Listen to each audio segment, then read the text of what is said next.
My amendment is simple. It would prevent taxpayer funds from paying for State Department employees to travel to or attend events hosted by the Clinton Global Initiative.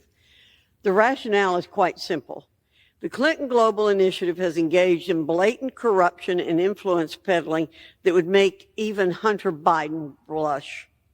In perhaps its most famous episode in 2014, Hillary Clinton approached the Moroccan government about hosting a Clinton Global Initiative conference in Morocco.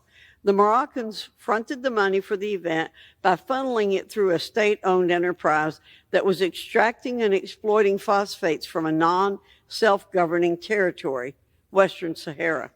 This sleight of hand amounted to condoning Morocco's sovereignty over this disputed land. You heard that right. It was cash for sovereignty deal formulated just as former Secretary of State Clinton began her run for president of the free world. This deal was so rotten that even the Huffington Post deemed Fox News' investigation into this matter a, quote, brutal, clean hit on Hillary Clinton's campaign, end quote. Indeed, the Clinton Global Initiative scandals are myriad and include an episode uncovered by the New York Times revealing undisclosed donations linked to the sale of U.S. uranium production to a Russian government agency. As expected, the Clinton Global Initiative was unable to withstand the scrutiny and shuttered shortly after the 2016 campaign. That is, until late last year, when the organization reconstituted itself. Its operations are no longer dark, and this is the first state and foreign operations appropriations bill considered since its resurrection. It has since morphed into a factory of radical elitist woke schemes. Just last week, the Clinton Global Initiative convened in New York to discuss how to reshape our economy to tackle the left's pet projects that will make life for ordinary Americans more expensive and worse. Given the State Department's enmeshment with the Clintons and the initiative, we need to send a clear message. No more coordination with the U.S. government, no more conferences with corrupt governments at the expense of the oppressed people of the globe, no more representation and participation by the State Department, an end to its commingling with official policy, and hopefully the beginning of the end of this corrupt organization's influence on U.S. policymaking. Americans simply can't afford more radical policies purveyed by an organization that allows the global elite to buy and influence American foreign policy. Join me in condemning the Clinton Global Initiative's misconduct. I urge my colleagues to support my amendment, and I reserve the balance of my time. The gentlewoman from North Carolina reserves. For what purpose does the gentlewoman from California seek recognition? I rise in opposition to this amendment. The gentlewoman from California is recognized for 5 minutes. Mr. Chairman, boy, is this the level we've gotten to tell the State Department what meetings they cannot attend? Will we start saying what meetings they have to attend?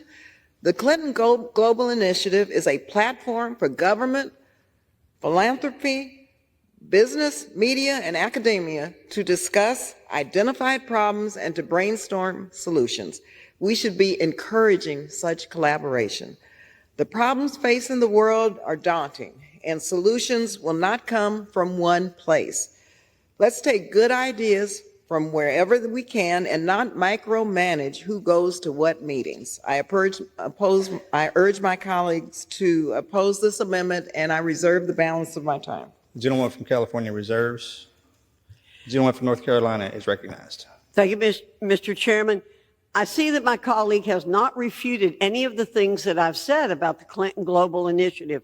Why in the world, again, would we ask American taxpayers to pay for people from the State Department to attend these conferences when they're likely not to gain anything positive from them and support a corrupt organization? I reserve. Gentlewoman from North Carolina reserves. Gentlewoman from California is recognized.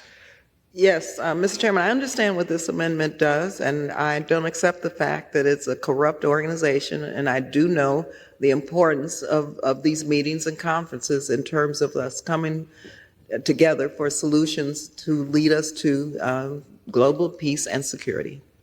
I reserve the balance of my time. The gentlewoman from California reserves. The gentlewoman from North Carolina is recognized. Mr. Chairman, may I inquire as to how much time I have left? 1.5 minutes. 1.5 minutes. 1.5 minutes. Mr. Chairman, we have a terrific debt on our hands in this country. We don't need to be spending any money that is not absolutely necessary to spend. Curbing attendance at meetings such as the Clinton Global Initiative is a good way for us to chip away at that debt and to save the American taxpayers some money. I think this is an excellent amendment. I believe that my colleagues will see that it's an excellent amendment, and I will continue to advocate for its passage, and I reserve. The gentlewoman from North Carolina reserves. Gentlewoman from California is recognized. Yes, Mr. Chairman, finally, I'll just say what this does is another attempt to chip away at our diplomacy. I yield the balance of my time. Gentlewoman from California yields. The gentlewoman from North Carolina is recognized. Thank you, Mr. Chairman. I appreciate the opportunity to offer this amendment. I believe, again, that it is good for us to highlight this organization and the fact that we do not need people from the State Department attending its meetings. And with that, I yield the balance of my time.